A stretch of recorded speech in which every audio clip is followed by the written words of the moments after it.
Hello friends, welcome to Otica Healthcare Private Limited Company.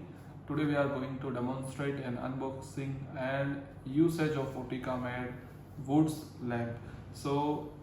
Nowadays the Woods lamp has crossed the old pattern. Now it is coming with a rechargeable format with a good looking function. So we are going to unbox the device.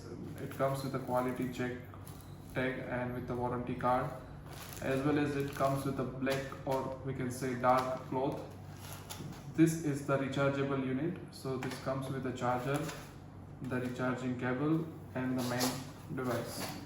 So this is the main unit. You can see here they have given, this is a very classic look and easy to operate, easy to carry anywhere device.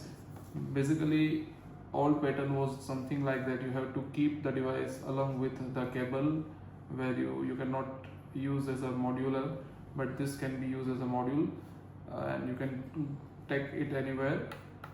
So you can see we just need to apply the black cloth whenever required, and this is very easy to strap on. You just need to put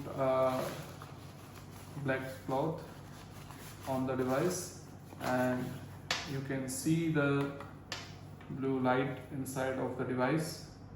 This comes with a proper LEDs. This is ultraviolet rays and you can see the device through, and it will give you the proper resolution in different kind of patients. This is how the device works. Thank you for watching.